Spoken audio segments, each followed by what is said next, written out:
Isn't it amazing? I may encourage your men to, acquire skills and but when they go, then they leave the platform for that period. But it's good.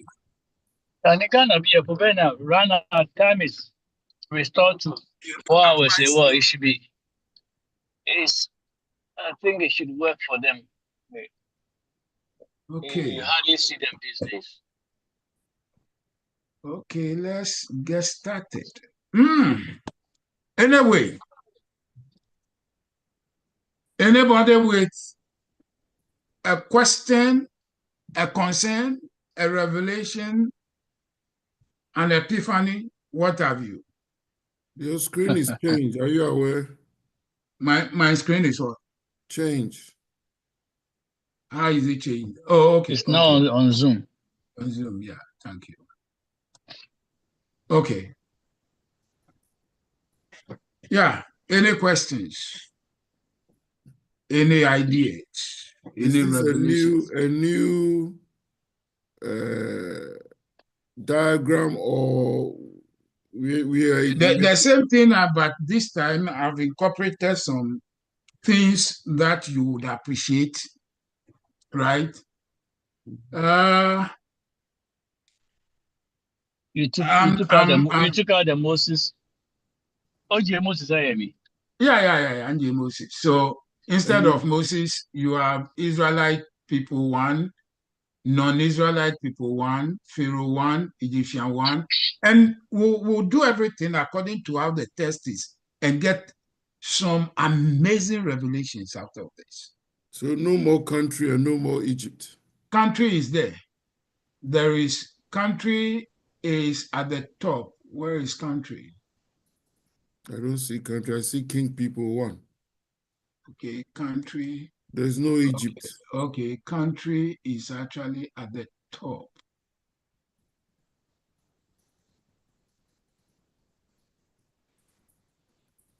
So country is the top object, right? Out of which everything flows. From country, you have the... And I don't see the land. Land of Egypt. I will introduce them as we go, right? We have Israelite people, we have ancestor there, we have king people there, we have king, we have tax master, we have non-Israelite people, we have Pharaoh, we have enemies of Egypt, okay? We have country of Egypt, okay? So country of Egypt will be here.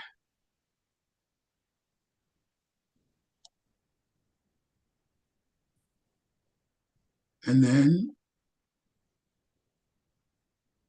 we have people. Country of Egypt is supposed to be at the top. Yeah, but the way, because of the lines that are connecting, which you will need, right?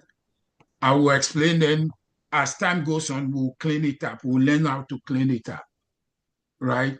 But for now, follow the arrows. That's your cue, right? Well, the two Pithom and Pithom and where do we put them?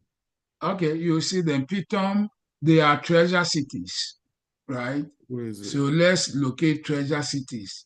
We have city, we have treasure city. So treasure city is connected to city, right? Then what you do is expand, and then we have as individual. So you see, these are the individuals for treasure city. Do you get the? Can you see now? Okay. So we'll rearrange this.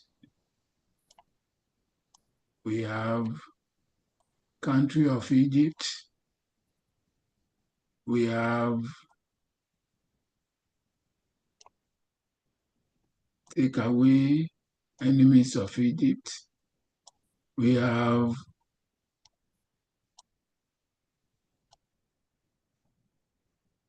Who are the ancestors? people of Egypt. The ancestor is because of Joseph, and because we'll be using the test, we need to get the picture that is about to emerge. Okay, Right? We have none. Okay. Taxmaster. Where is Taxmaster? Okay, Taxmaster and Israeli people. Okay, we'll put Israeli people and Taxmaster.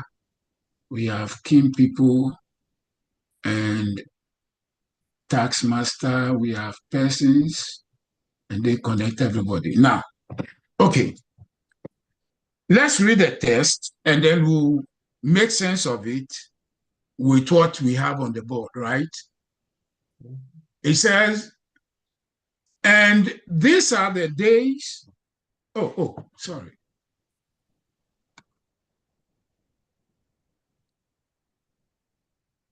So, and the children of Israel were fruitful. It says, increased abundantly. And the children of Israel were fruitful and increased, right? And increased abundantly and multiplied and waxed exceeding mighty. And the land was filled with them. Now there arose up a new king over Egypt, which knew not Joseph. And he said unto his people, Behold, the people of the children of Israel are more and mightier than we. Come on, let us deal wisely with them, lest they multiply. And it come to pass that when there falleth out any war, they join also unto our enemies and fight against us, and so get them up out of the land. Therefore they did set over them taxmasters to afflict them with their burdens. And they built for Pharaoh treasure cities, Pithom and Ramses. But the more they afflicted them, the more they multiplied and grew. And they were grieved because of the children of Israel. And the Egyptians made the children of Israel to serve with rigor. And they made their lives bitter with hard bondage, in mortar and in brick, and in all manner of service in the field. All their service wherein they made them serve was with rigor, right? Okay.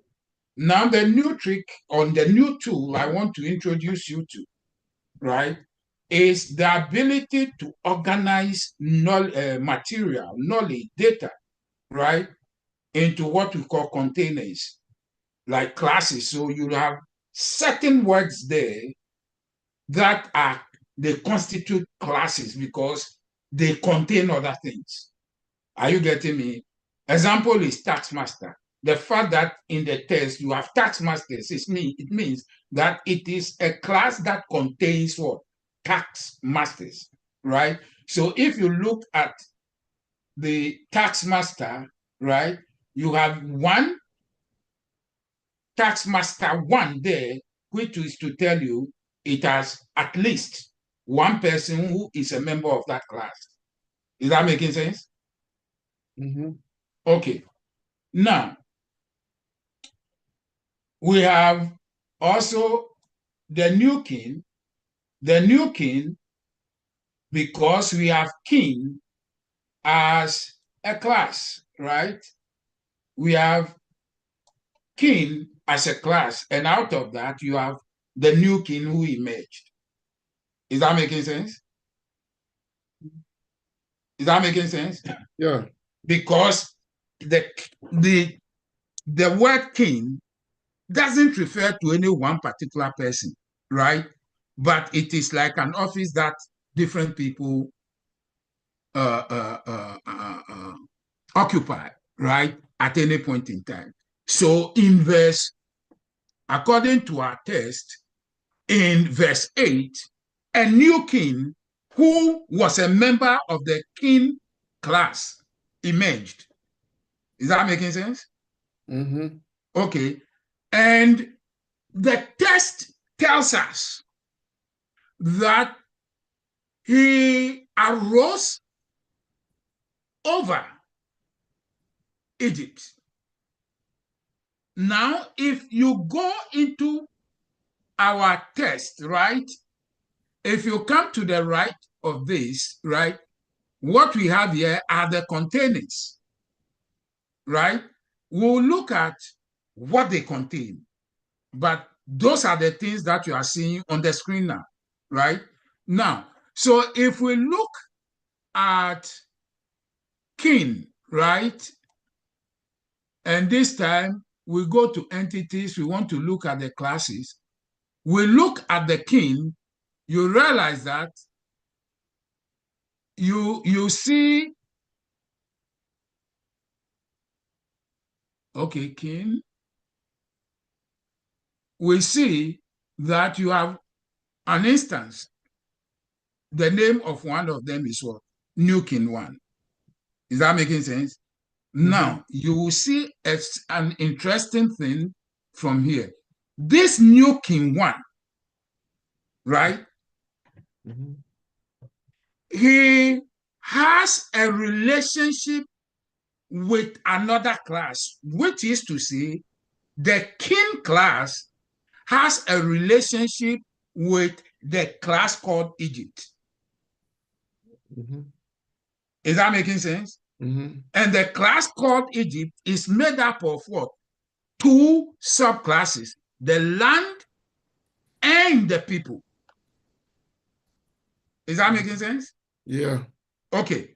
Now, so when we read in verse 8 that now a new king arose over Egypt, it means a member of the class called king arose over the class, right, called Egypt, which is to say that that member of the class called king arose over everything that is called Egypt.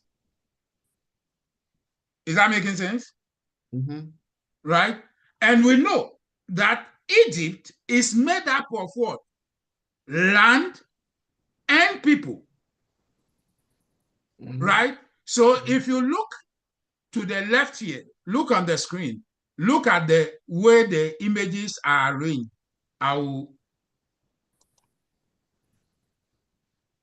Right? Let's start with the object here, country, right? You asked of it, right? You realize that country has sub-country called Egypt. So country of Egypt. Is that making sense? Mm-hmm. On the country of Egypt, we have the land of Egypt. Mm-hmm. Under the land of Egypt, we have cities. And then an example, and then under cities, we have Treasure City. And under Treasure City, you have Pithom and Ramses. Mm-hmm. Is that making sense? Mm-hmm. Which is to say, everything in Treasure City,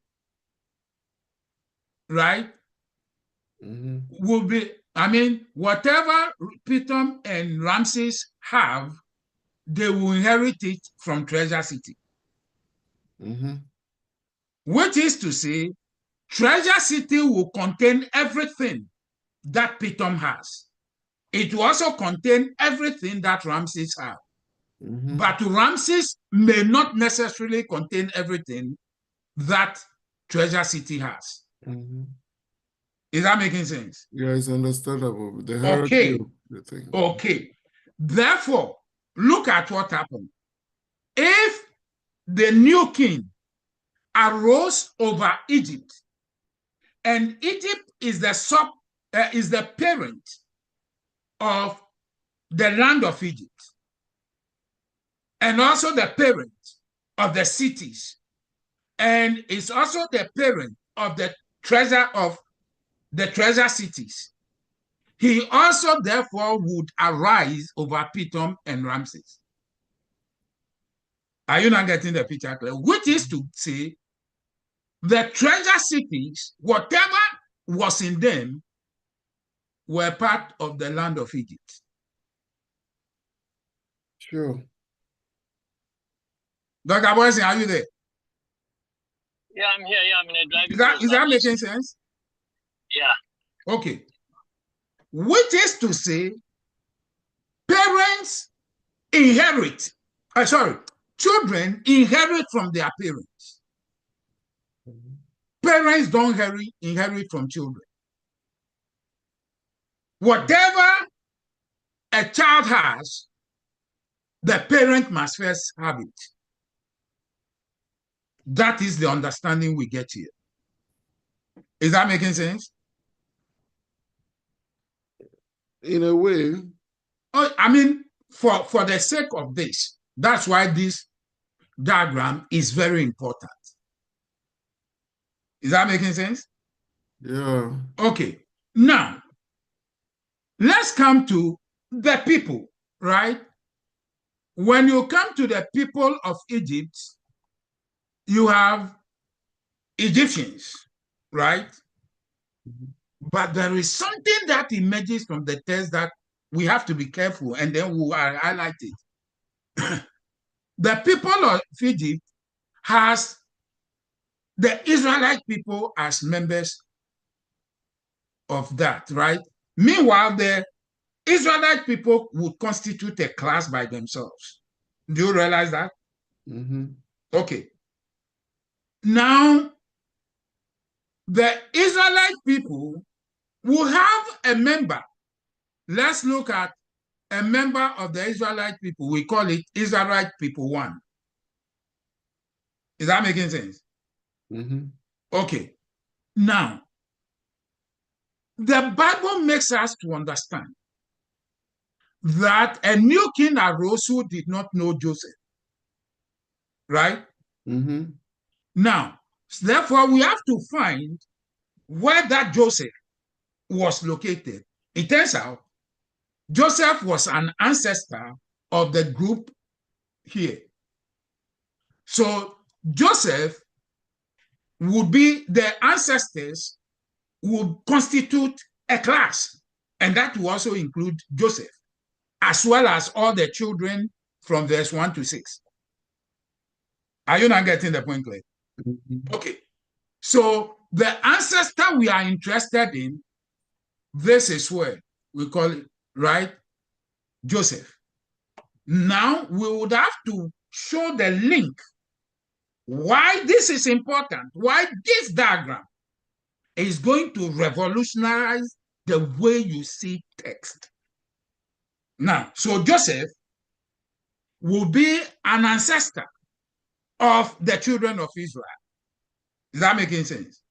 Mm-hmm. Now, the connection between the king who arose, the new king who arose, and the ancestor class of Israel, the children of Israel, was that it was defined by what? Lack of knowledge.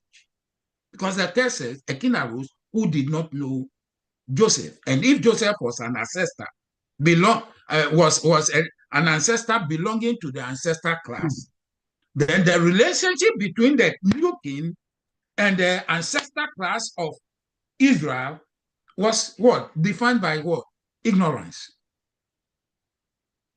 Is that making sense? Mm-hmm. Okay. Now, the next thing, if we look at the people of Egypt, we realize that it also had some people we call non-Israelite people.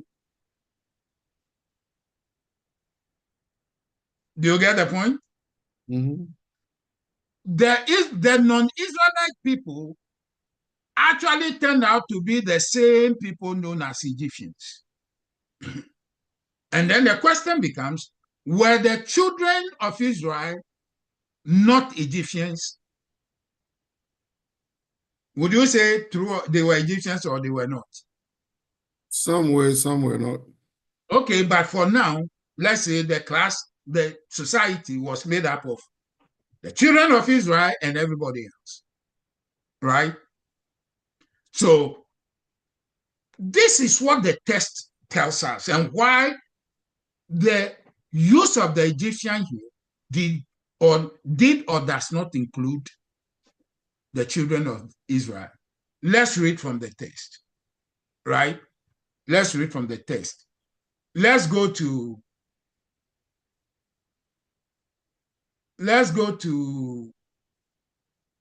verse 13.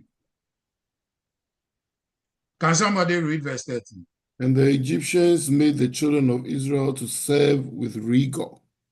So if the Egyptians made the children of Israel to serve with rigor, then that means the children of Israel were not part of the class called Egyptians.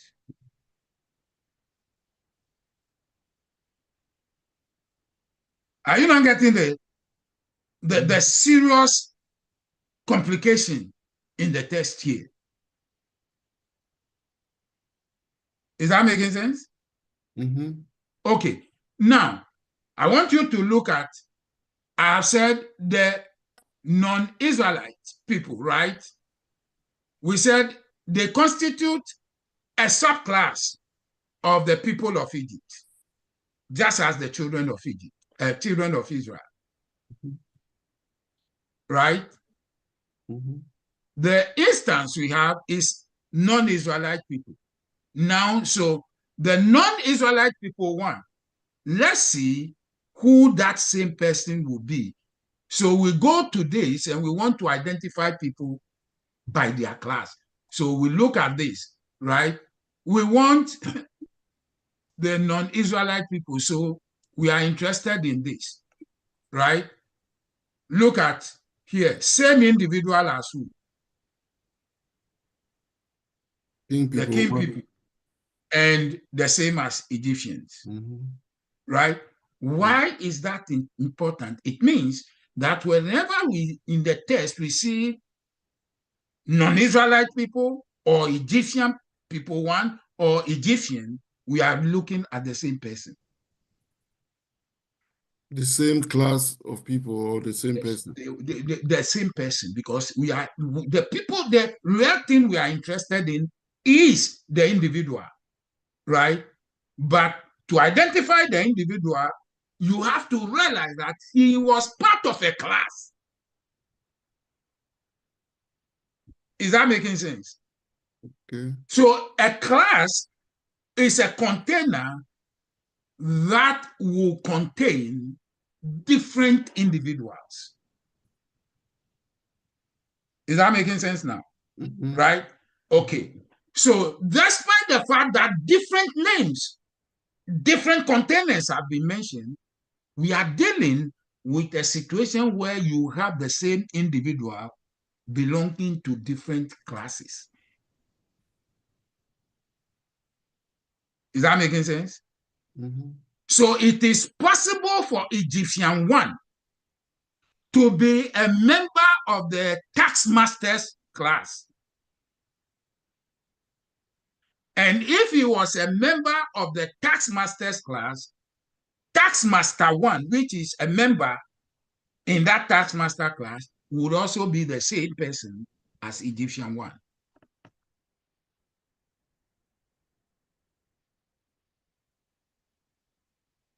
Is that making sense?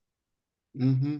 The importance of this is that it helps you to identify the activities of people in different contexts. The same person, but with some sort of a different persona in different contexts. Mm-hmm. Is that making sense? Mm-hmm. Right? Yeah. Very interesting, because what this will help you to understand is that you may meet the same person, but based on the situation that person finds himself, you may not actually be meeting the same persona. Okay. Why is this so important as far as this test is concerned? I want you to pay attention. Let's now go back to the test and make some sense of what is happening here. Right? Verse, we start from the beginning. I mean, it says from verse 7, right? A new king has now arisen, and he did not know Joseph. Is it possible? Yeah, let's say it's possible. And then the Bible said, he said unto his people. Now that becomes a problem, because we said this king arose over the whole of Egypt. Do we get the picture? The whole of Egypt as a container was made up of people and land. Is that making sense? Mm-hmm. And this king arose over both people and land. But at this point, the text says he was talking to his people. Now, so you will realize that, look at the diagram we have. Look at you realize that we have a container called king people. Can you see that? Mm-hmm. Right? Mm-hmm. We have king people. Let's look at the members of that group, right? You realize that king people one and Egyptian one, but there is no Israelite people one in there.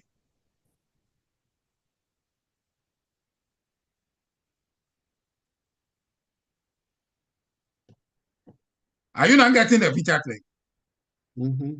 But if you go to the people of Egypt, Israelite one will be there. So let's look at the people of Egypt, which is a parent, right? People of Egypt, right? Look at the members in there. Do you see Israelite people one there? Mm-hmm. Israelite people one, yeah. It's in. However, if you go to the non-Israelite, I mean, you go to people of Egypt, Israelite to be there. But if you go to Egyptian, right, you won't find Israelite people there. If you go to king people, you won't find Israelite people there. Meanwhile, this king was supposed to be the king of the whole of Egypt, which included the land and the people. Is that making sense? Mm-hmm. Are we getting the complication? So when he spoke to his people, the people he spoke to constituted a class, and we call them the king people. It will turn out that the king people will be the same people as the Egyptians. They will also be the same people as the non-Israelite people. But each time, the context was different.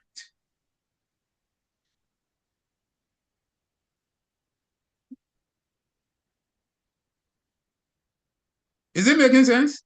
Yeah. So again, a simple test with a lot of complications in it. Just regular reader wouldn't catch these nuances. Again, let's keep going. So when the king spoke in verse 8, he was talking to his people. And these people, called the king people, did not include the people called Israelite people. Period. Now, when he said in verse 10, now verse 9, verse 10, this is what he tells the king people, including himself, right? Mm-hmm. Look at what he said in verse 10. Come on, let us deal wisely with them. The S there was referring to which people? Come on, let us deal. That is the Egyptians. Okay, but in this context, who were they called? King people. Okay, you're thinking, okay, king people. Are you not getting the picture? Mm-hmm. The audience of this king was king people, a class. Are you not getting the picture clear? Mm-hmm. Okay.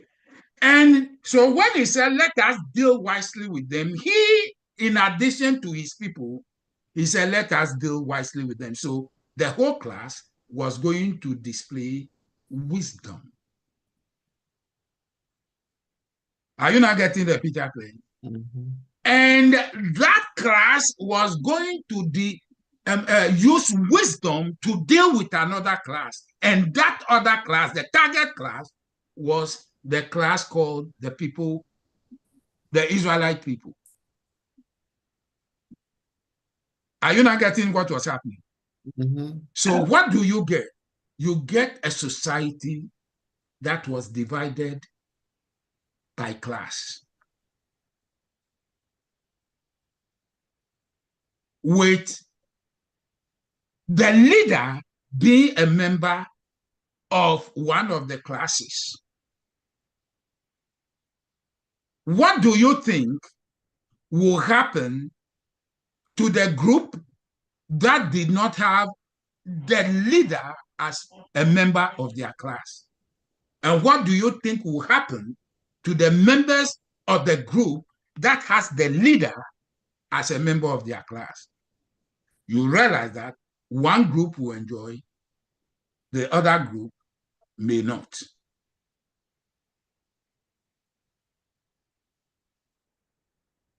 Is that making sense? Mm-hmm. Right? Mm-hmm. Do we have it in the world? The Rwanda war in 1994. Everything in this text happened in Rwanda 1994. The conflict in Rwanda in 1994, where in 100 days, 1 million Tutsis and Hutus were massacred to death.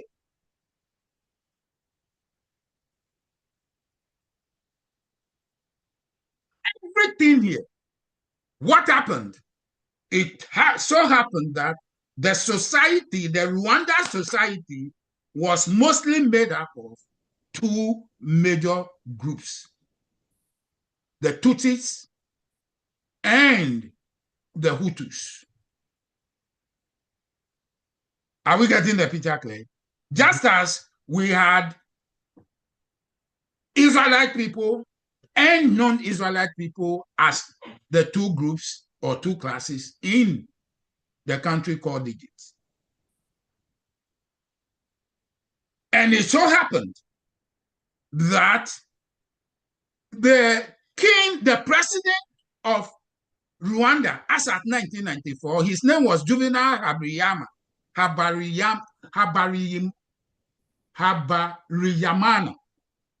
He was a Hutu. Get the picture? He was a Hutu. But despite the fact that the Hutus had the majority and they had political power, the monetary power, the financial power, it was the Tutsis who had it. Are you not getting the picture clear? Mm-hmm. Let's take it and bring it to this test. Who had the financial power in Egypt at this time? The children of Israel. But who had political power? The non-Israelites, yeah, the Egyptians. Who in this test was scheming to get the wealth of the other?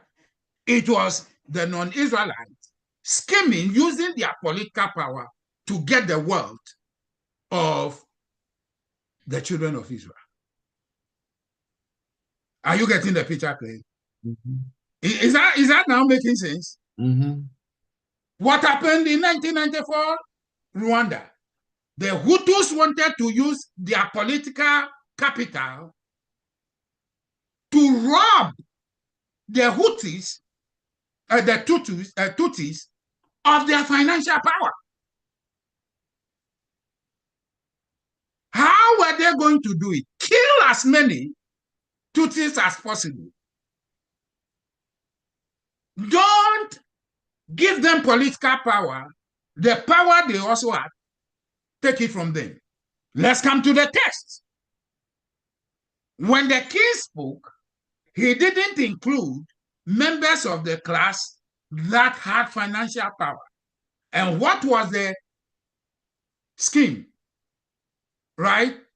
Let's use our political power to take away the financial power of the children of Israel by what? Reducing their numbers.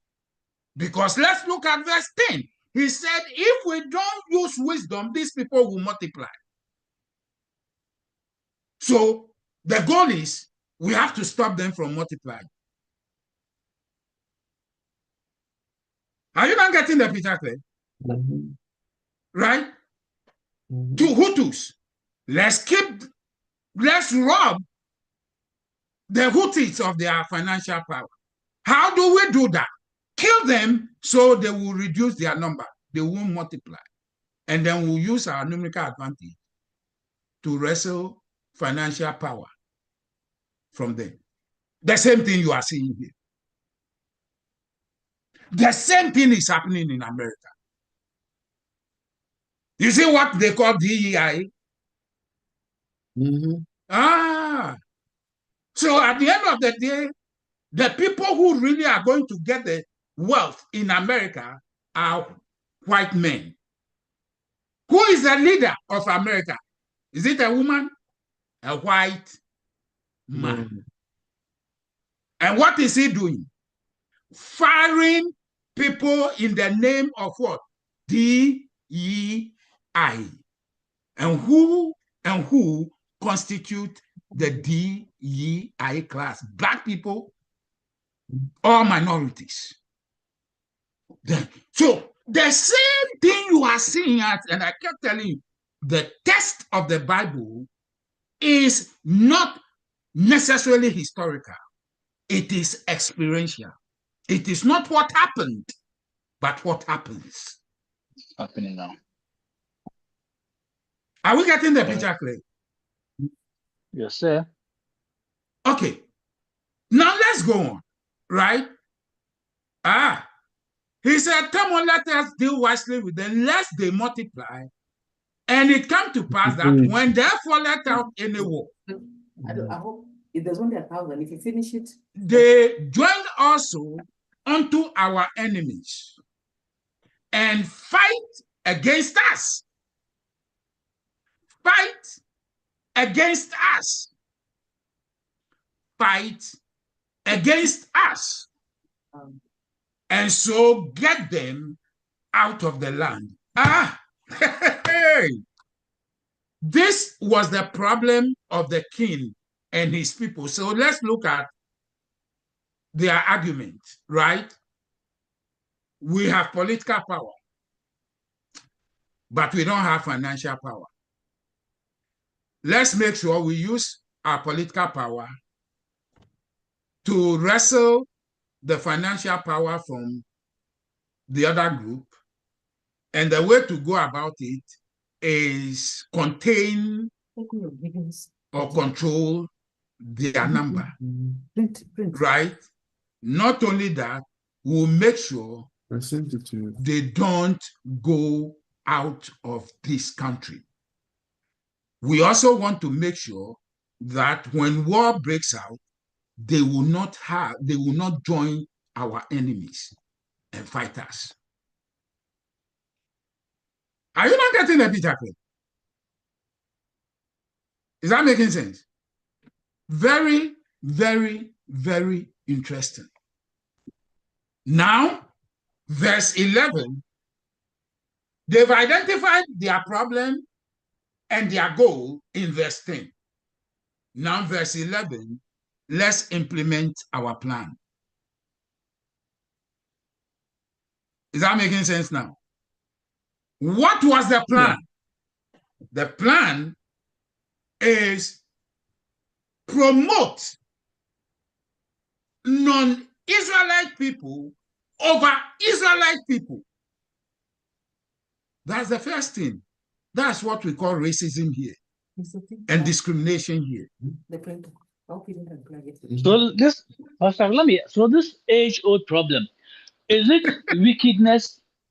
Is it demonism? What is it? Because sometimes I don't get it, because we blame the devil for everything, but sometimes it's like the human being sometimes is wicked.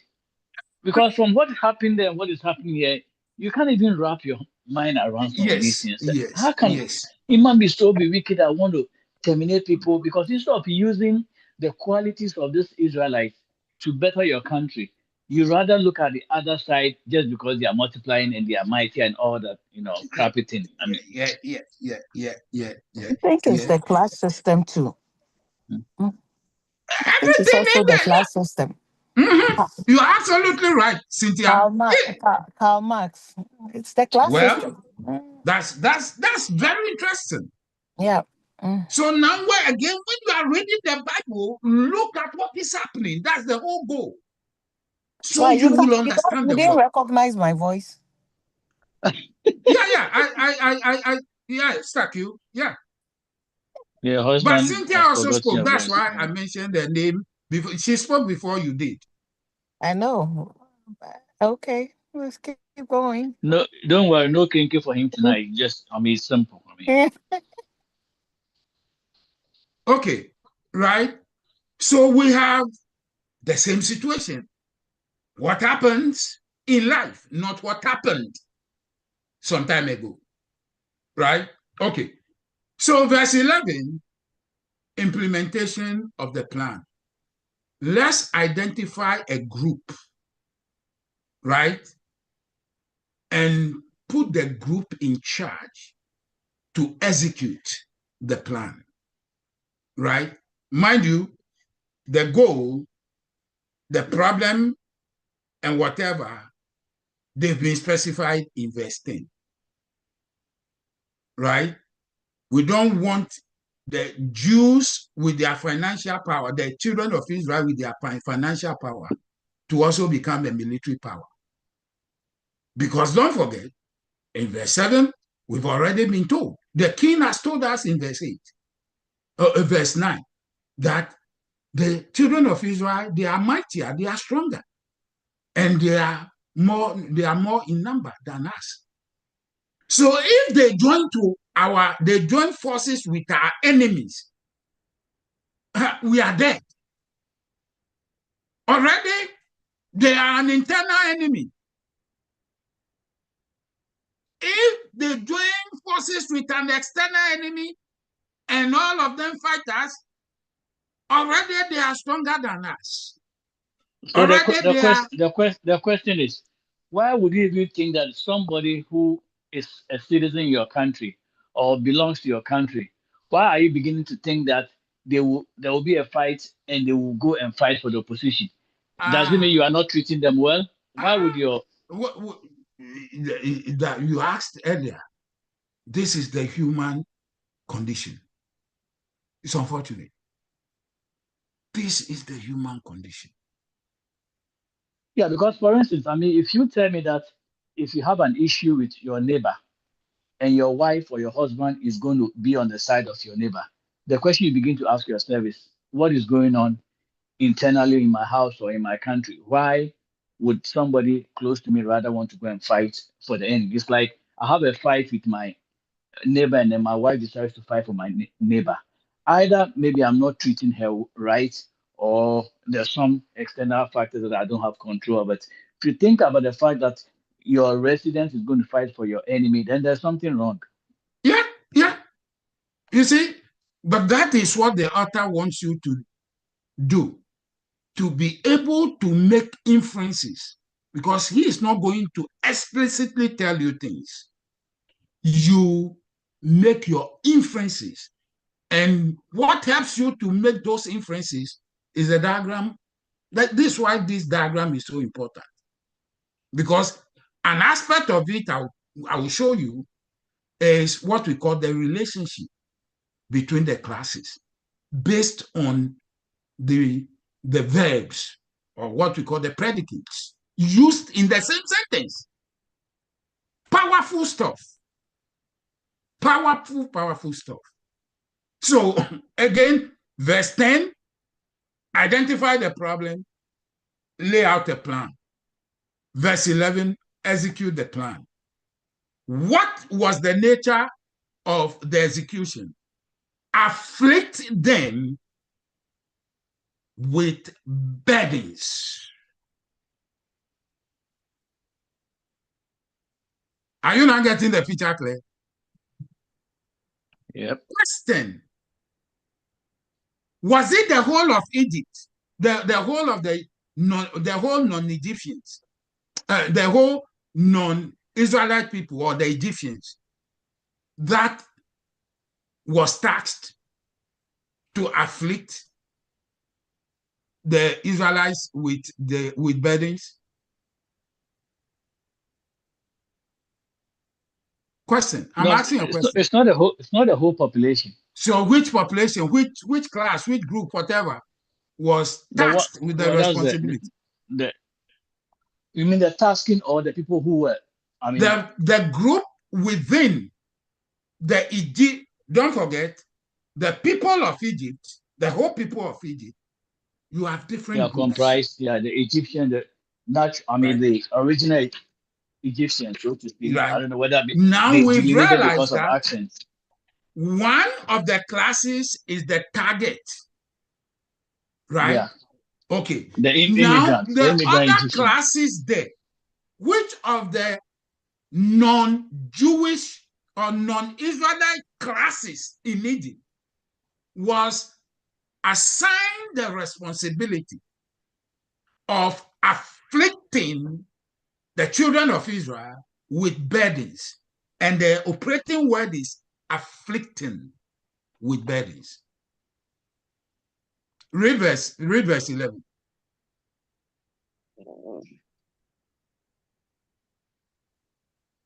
They can read it. Therefore, they did set over their taskmasters to afflict them with their burdens. And they which class was to afflict the Israelites with burdens? The taskmasters. The taskmasters. Now, let's come on the screen. Look on the screen. Let's look at the group, the taskmasters. Do you see any Israelite in there? Look at the members of that class. Right? But the question is that if all these so-called Israelites were born in Egypt as citizens, how did they differentiate them? Was it because of their accent, or how were they, or because of where they lived?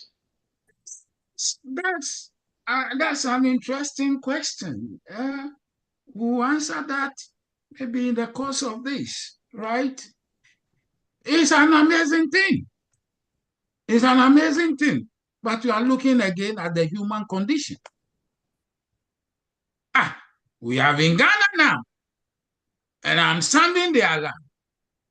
Ghanaians voted for Mahama in record numbers. Mahama is giving all the appointments to West and Northness. So if you think it's only Egypt, now I've given you. Well, in the case of Ghana, is it based on qualification, or it's based on tribe? If you have your conclusion. Oh, you can tell me there are no other people who are as qualified as West and Northness. It is what it is. Call it by the name it deserves. But again, you are looking at the human condition. That's all I want you to understand. You are looking at the human condition. I sent it to you. Why don't you print it? Right? You are looking at the human condition. Use this to understand the world. Now, I ask that simple question. Which group was to afflict the Israelites with their burdens. The taskmasters. The taskmasters. The taskmaster group or class may not include all the Egyptians, may not include all the non-children of Israel. Are you understanding? It was a group, right? It was just a group. But the fact that it was a group made up of non-Israelite Jews, non-Israelite Egyptians, does not mean that all Israel, all Egypt was involved in that class. That's what I want you to understand. That particular task class called taskmaster, it was assigned the responsibility of afflicting the Israelites with burdens, which is to say, everything they did it with affliction as part. So with them, their sole responsibility was to inflict affliction, pain on Israel, even as they were supervising them to do whatever they needed to do. Are you not getting the picture clear? Pastor, can I ask a question? Yeah, please. So, is it because of the labor, they were inflicting the pain on them, or is it because of the economic advantage? Well, look at verse 10. The king actually he actually articulated the problem and the goal, right? So if you start from verse 9, he said, okay, in fact, go to verse 7 so you get the context, right? Verse 7 starts by telling us the children of Israel were fruitful and increased abundantly and multiplied and waxed exceeding mighty, and the land was filled with them. This was one very prosperous group. Would you agree? Mm-hmm. That's what That's what the text is telling us. Now, here a king arises, and then he states the obvious. Listen, the children of Israel, they are mightier, they are more than us. Therefore, verse 10, this is what we have to do. We have to use wisdom. If we don't use wisdom, these people, they will multiply. These people, they will join forces with our enemies when war breaks out. He didn't say if war, when war breaks out. And then they will fight us. And then they will leave this land. Now, wait a minute. You might think he was being evil, right? Right?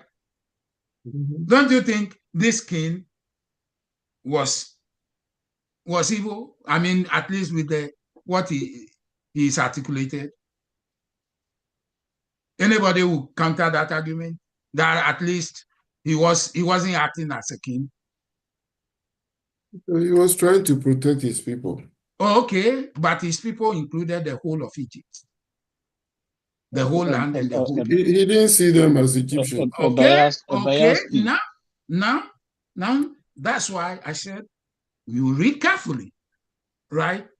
He said, these people want to get out of the land, which means for the king to be telling us, it means that the Israelites had shown, right, a long-term goal to leave Egypt and seek their fortunes, constitute a people and a nation and what have you. Where did he state that? Look at it, says, so and so they will get, verse 10, the last part of verse 10. Mm-hmm. So they will get out of the land. Mm. Are you not getting the picture, please? No, he said, and so get them up. Out of the land. That was their goal. So he wanted to get them out of the land. No, he wanted them to stay. Let's read it. He said, come on. Okay. Let us deal wisely with them. Mhm. Let they multiply, and it come to pass that when when there falleth out any war, they join also unto our enemies and fight against us. And so get them up out of the land. Yeah. So he was saying that they should get them out of the land. No. He was talking about the people of Israel. They will use the excuse of the war so that they will migrate out of the land. Okay. So he wanted them in Egypt, but he didn't want them to be such a threat. Are you understanding? So Why do you think you couldn't blame him too much for this?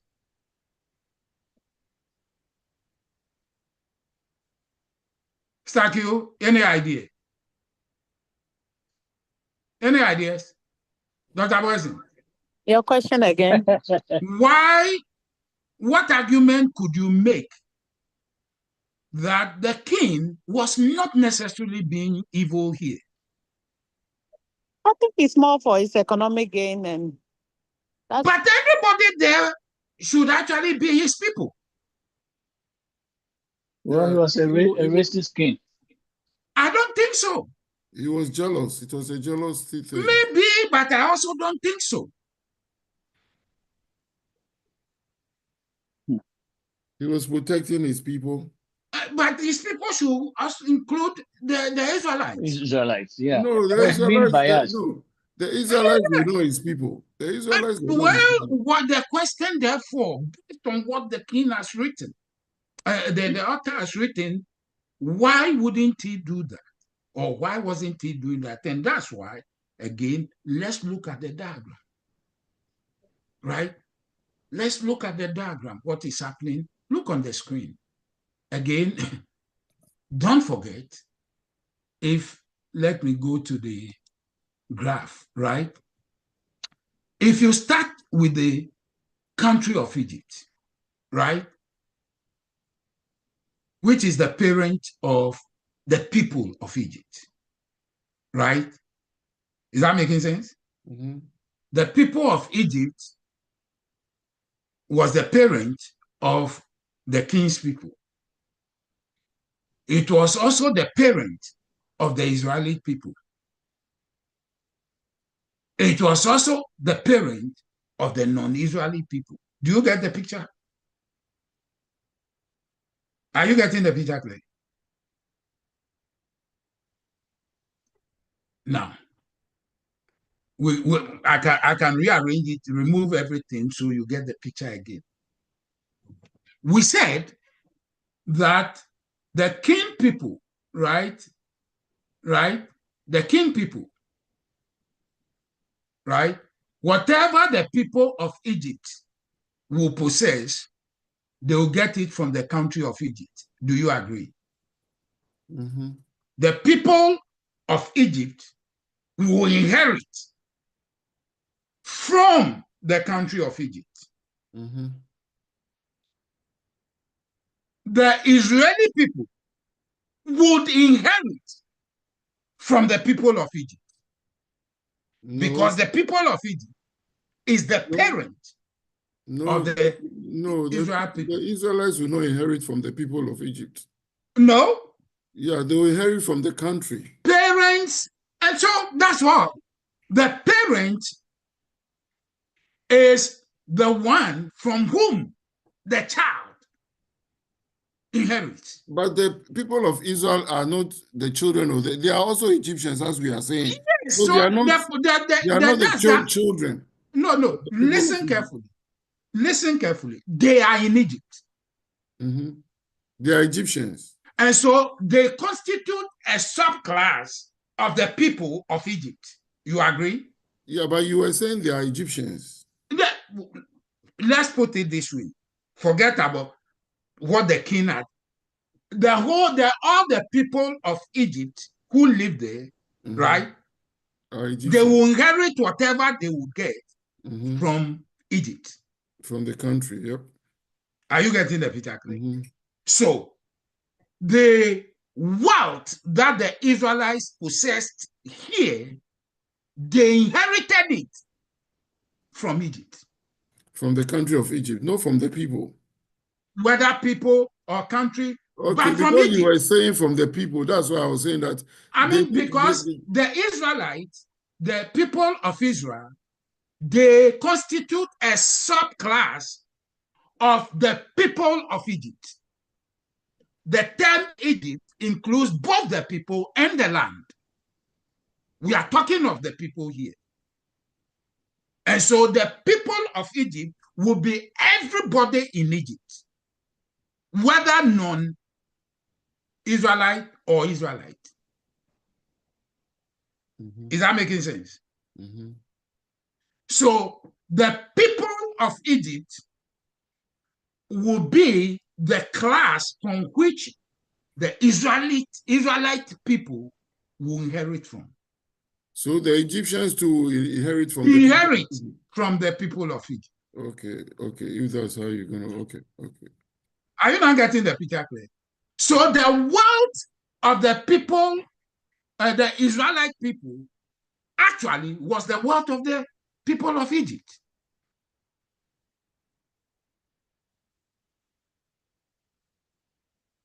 Are you not getting the picture clear? Okay. Now, I'll tell you something.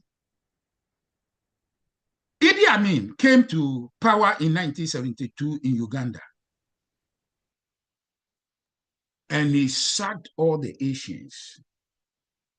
Of course, the economy of Egypt collapsed, Uganda collapsed. But this is what he said. The Asians were the economic engine of Uganda. However, they did not keep their money in Uganda. They sent it outside. Are you not getting the picture clear? Is that making sense? Yeah, land. So the same thing happened and is happening in Ghana. The Chinese, do you think they keep their money in Ghana? No. But where do they make their money? In Ghana. And so now, would you now sympathize with the leader of Ghana who will want to rectify the situation? Same thing in America. Thank you. And that's why I said, this is a test that will force you to think. So because most people are investing in Ghana. You come to my country blesses you, and then you take the blessing away. Are you not getting what was happening and what happens in life? Well, those in diaspora also, I think, do the same thing. We also work and we spend the money to our people in Ghana. I'm not disputing, but I just want you to understand why a leader may be led or compelled to do something like this. Even the people themselves, the inhabitants themselves get jealous of that thing. So I remember when the Liberians came to Ghana, the Ghanaians started harassing them. Now, the same thing, you see, all that we are trying to do is understand the human condition. And if you understand it, you understand the world. Because then you realize that what you are going through, somebody went through it 1,000 years ago. So if you could understand the forces that shaped that person's behavior and destiny and what have you, you will be able to unravel, unmask that same force in our contemporary time.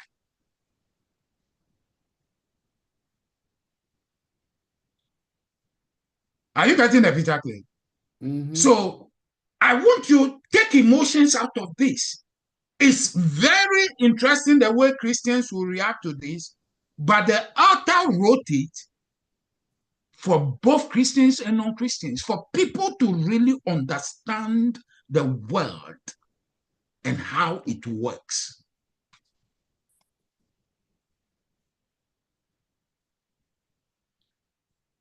Is that making sense? Mm-hmm. Right? So if anybody wants to advance any argument, tell them the children of Israel, even if it was God blessing them, he blessed them in a context, and that context was Egypt. So in actual fact, it was Egyptian wealth that was concentrated in their hands. Are you not getting the picture clear now? Mm-hmm. Dr. Boyson, is that a good argument? Yeah, I agree. Mm-hmm. Sister Q, you think it's a good argument? Oh, yeah, of course. So now, when we are reading this sort of thing, put your thinking cap. Let your head lead, not your heart. Your heart will be too Christian-oriented. Okay, now we are going on with this same test. In 4 minutes, I'll be done. It says, so we've established the fact that, with respect to the tax masters, their whole agenda was to afflict the children of Israel with burdens. Theirs was affliction. Are you getting me? They were to inflict intense pain, even as they burdened the children of Israel. Now look at what happened. Verse 12. But the more, before we go there, I want you to get an interesting picture. Verse 11, the second sentence. Can somebody read it for us? And they built for Pharaoh treasure cities, Pithom and Ramis. Okay. Mm-hmm. Right, that's verse 11. Mm-hmm.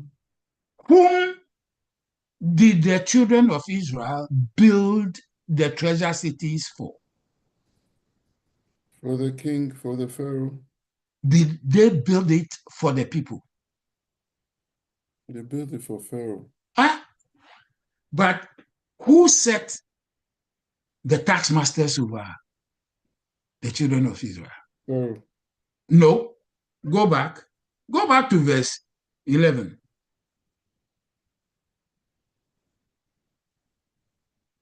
Therefore, they did set over the day there. They, not the king. They, plural. No, but the king initiated it. It was the king. But the king initiated it, but he got the consent of the people, of his people. But he will give the orders. It's the king who will give the orders. Forget it. That's why I said you are reading something, critical reading. It was the king who brought the idea up. But in the execution, where did the king hide? Where did the king hide in the execution of the plan? Behind the taskmasters. Behind the people. The taskmasters only worked on behalf of who? The king and his people. Is that making sense? Is that making sense? Yeah, but the more they afflicted them, okay. No. Let's make sense of verse 11 first. It was the people collective that set tax masters over the people, over the children of Israel. Right? Right? Right? Let's agree. It was the people, not necessarily the king. Which people? Who set the tax masters? Which people? The king. That's why you read from verse 9, it was the king who was talking, but he was talking to an audience called his people. So if you come to the screen, it was the king people, which did not include the children of Israel. So who is the king people? Whoever, at least maybe the whole of Egypt minus the children of Israel. But in reality, the whole of Egypt cannot set taskmasters for them. I mean, no, the people, it's like Ghanaians agreeing for something to be done. Yeah, but it was the king who ordered it. That thing or that this thing is saying they and not king and not he. Right?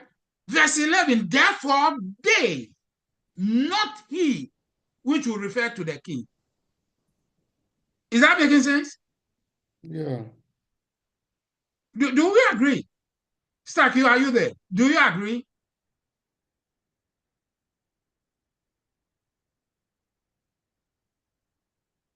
Dr. Yeah, I'm here. I'm listening.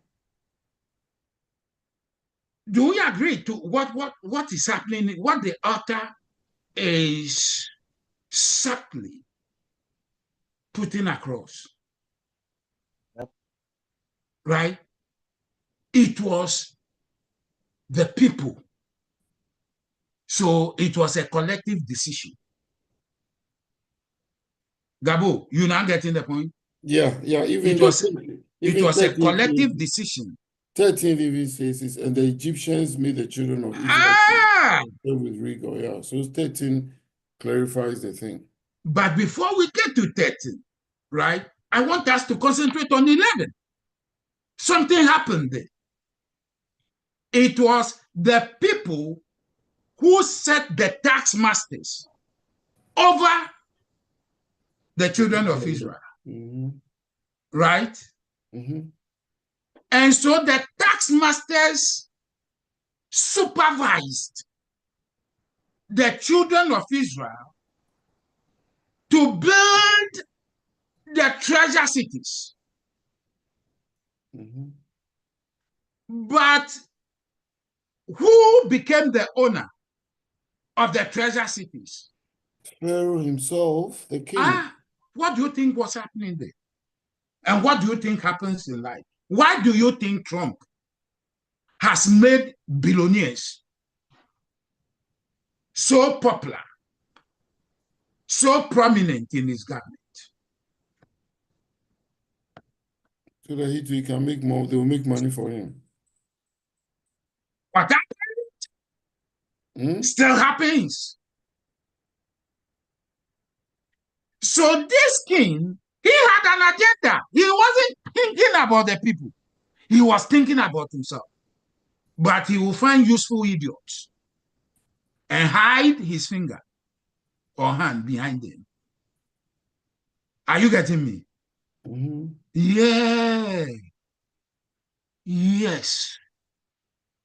It happens in life.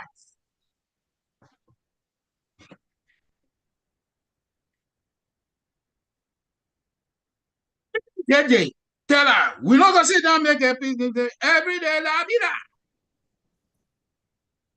Meanwhile, we later got to know he's an actor who is now a political whatever. Rawlings was using Ghana's money and Ghana's people to build his own personal dynasty.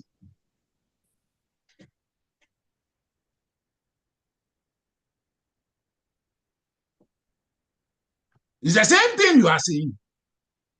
Use the people. Hide your hand behind them.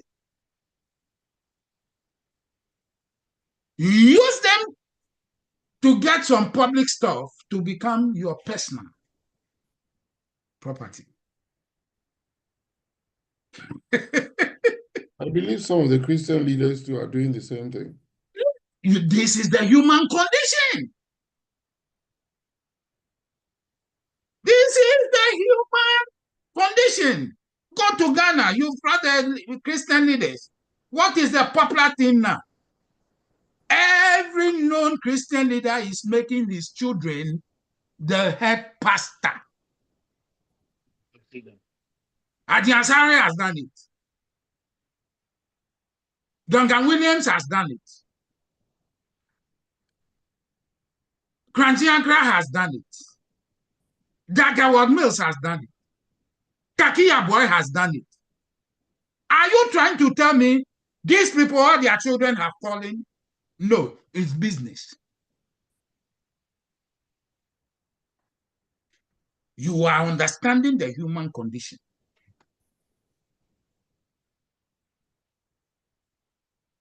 TDJs has his daughter. Joel Austin, his father, built it. Joel Austin. No, please, Benny Hinn, his son. Listen, you are looking at the human condition.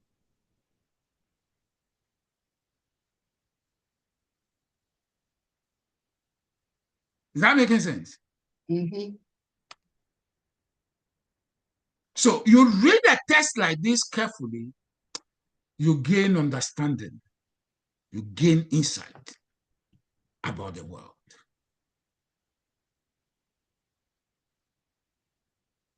I think this is a good place to stop, right? Okay. Interesting. Interesting. So we'll stop at verse 11. Any questions?